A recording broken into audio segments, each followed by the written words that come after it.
सत श्री अकाल, नमस्ते, आदाब, hello. Today I am going to discuss about Indian penal code. देखिए, ये इंडियन पिनल कोड लाने की जरूरत क्यों पड़ी। देखिए, कोई भी अनसिविलाइज्ड सोसाइटी है, वहां पर कोई भी पर्सन सेफ नहीं है अटैक से। किसी भी तरह के अटैक से, उसकी कंपनी के ऊपर हो गया, बॉडी ऑफ पर्सन के ऊपर हो गया, प्रॉपर्टी के ऊपर हो गया, या फिर कोई भी अनदर पर्सन।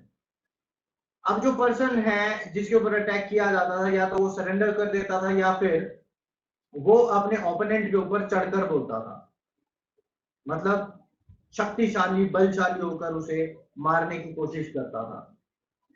जो रूल ऑफ लॉ था पहले यही था कि दांत के बदले दांत, आंख के बदले आंख, और जिंदगी के बदले जिंदगी। जैसे जैसे टाइम बीतता गया, वैसे वैसे जो इंजर्ड पर्सन था वो कहीं ना कहीं कंपनसेशन को एक्सेप्ट करने लगा।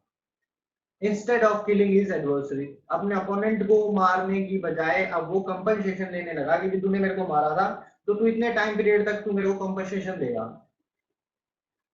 कुछ समय तक तो ये चीजें चलती रही, पर धीरे धीरे ये सब चीजें परफॉर्म की जाने लगी स्टेट द्वारा।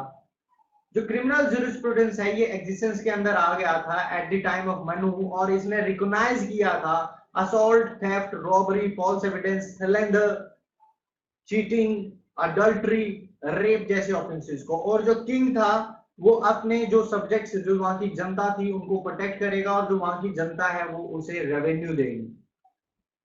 मोस्टली जो किंग था वो जस्टिस को एडमिनिस्टर करता था अपने आप से, और अगर वो अनेबल था किसी सर्कमस्टांसेस की वजह से, तो वो उन्हें कंपनसेशन भी देता था इंजर्ड पार्टी को। देखिए, डिफरेंट लॉ आए during the existence of different rulers. 1834 के अंदर पहली लॉ कमीशन कंस्टिट्यूट की जाती है ताकि वो इन्वेस्टिगेट कर सके into the jurisdiction, powers and rule of existing courts. Indian penal code को ड्राफ्ट किया गया by the first Indian law commission under the presidentship of McClay, और ये जो ड्राफ्ट है इसे सबमिट किया जाता है to the governor general of India in council in 1837, और इसे सर्कुलेट किया जाता है टू द जज and law adviser of the crown. 1845 के अंदर अनदर कमीशन को अपॉइंट किया जाता है जो कि रिव्यू करती है इस कोड को, और जो कमीशन है ये अपनी रिपोर्ट को सबमिट करती है इन टू पार्ट्स के अंदर। एक को करती है 1846 के अंदर और दूसरी को करती है 1847 के अंदर, और किसी कारणवश ये कोड फिर से नहीं आ पाता है। सब्सिक्वेंटली इस कोड को दोबारा रिवाइज किया जाता है by two law members of the governor general of India of council, और इसे प्रेजेंट किया जाता है to the legislative council in 1856।